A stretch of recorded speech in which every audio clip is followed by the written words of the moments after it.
between these three, I want you to take a moment to guess which has the better terminal ballistic effect on these bottles here.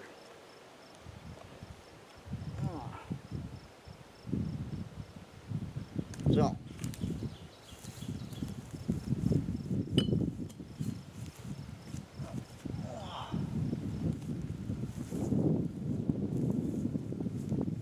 good jump cut there.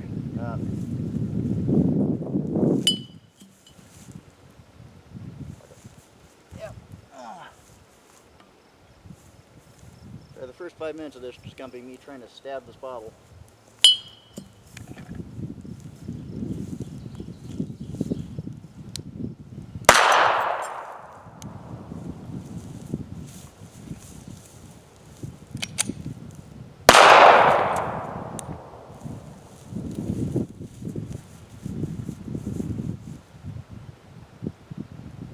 So, I mean, it looks pretty obvious, especially if you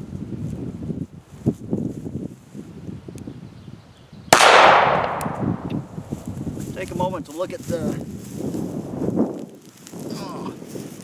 mortal remains of our bottles over here.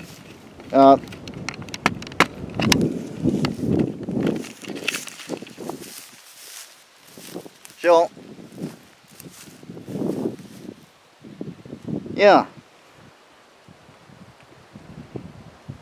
I assume most of you are going to guess the big handgun.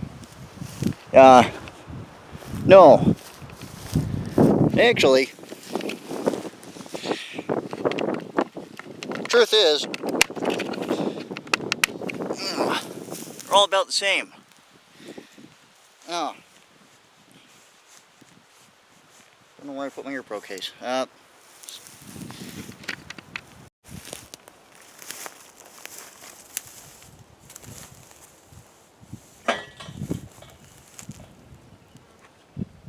Hot, sunny.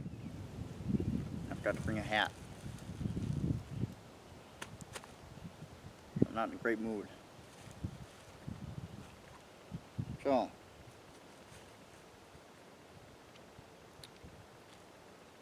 got to bring this last time, so I went a bit off the rails. Here's what that looked like.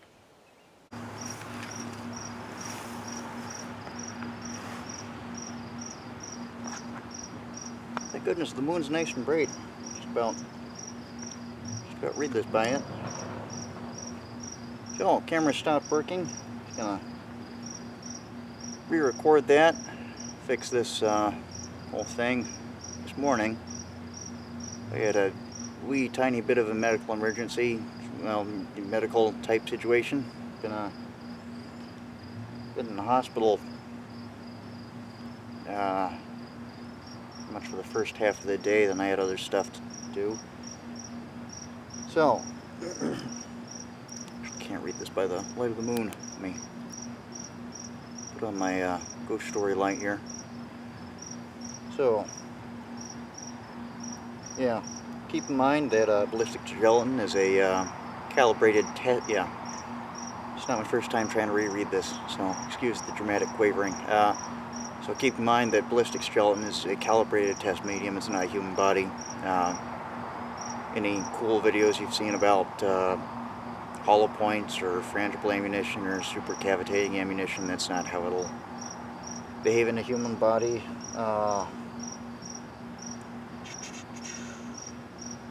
I've written down the 2004 to 2016 recorded instances of shooting fatalities. It's FBI table 35, and yeah,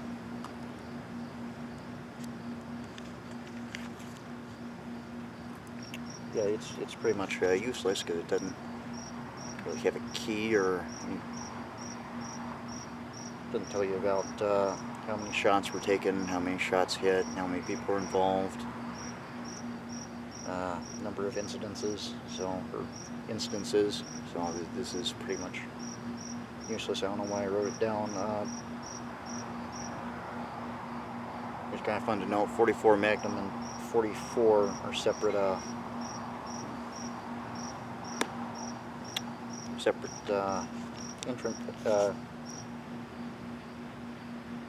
I'd like to believe that that's like 4440, and there's like some homies out there with a big iron, like fucking doing gang shootings with a Smith & Wesson Model 3. Anyway, the point I'm trying to make is the wounding mechanism is the same between handguns and knives, regardless of what projectile you're using. A handgun just doesn't produce enough energy for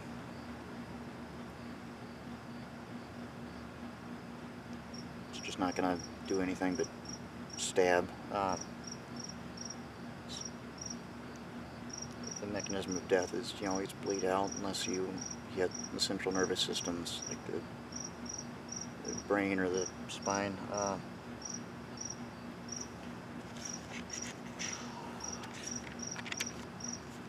Tell I don't care anymore. I wrote down a bunch of shit. No one cares. So I did come up with a crude sexual metaphor because, sure. Yeah. I'm sure that people.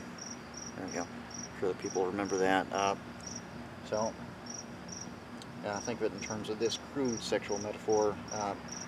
Girth is all well and good, but being able to penetrate is really the name of the game. Just dragging something wide over the edge may look like you're doing something, but you're really not. Ditto, if your wide projectile comes apart as soon as you enter. People who have sex will understand that, so anyone who watches my videos won't. You don't fucking know. You want good sights, you can actually make hits. You want a lot of backup shots, so you can make more good hits. You want a controllable, nice light recoiling cartridge, so you can get back on target faster. Yeah, I tell you, I was really kind of hoping my liver would give out before my kidneys did. Because renal failure is a very slow, very painful, and very expensive way to die. I guess it didn't work out that way. Starting to piss blood. I don't know. I was desperate enough to try to open a GoFundMe for whatever wacky firearms ideas I can come up with, but not engineer, because I'm not a engineer. I don't know. I had this weird idea. It's like everyone wants short rifles with a lot of firepower, so just mash all these advances in firearms technology together, like a cased telescoping version of 5.45 with a larger, a faster burning powder load behind it, of a 12, 13-inch barrel. Make it progressive polygonal rifling, so you don't burn out barrels immediately with a really fast, hot burning powder. Short recoil, so ditto with the gas system. Short recoil, so you don't have a gas system to a road. Yeah,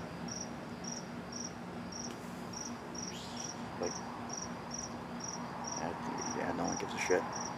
No, it's it's like me almost deciding to.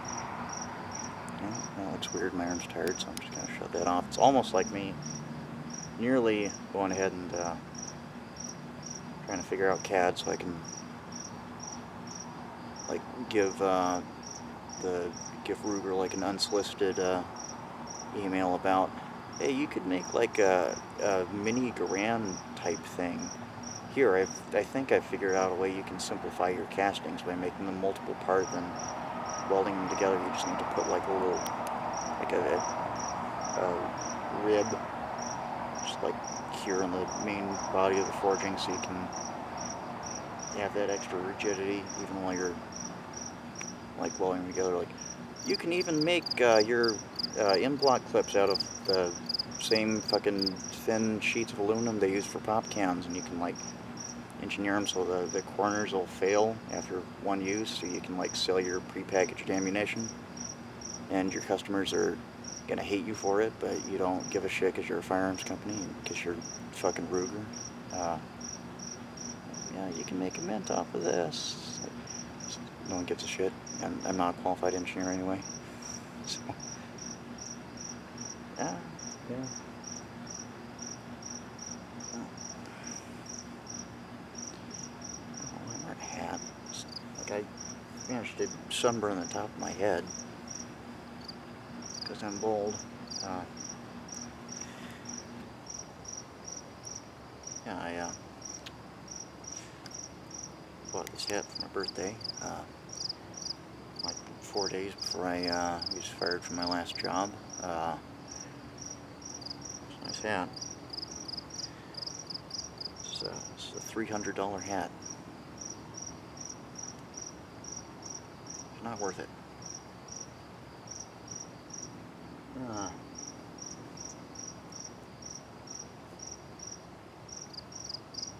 Yeah, as usual, this was going to be better, but it kind of wasn't. Well, I'm gonna wander aimlessly, and have a smoke.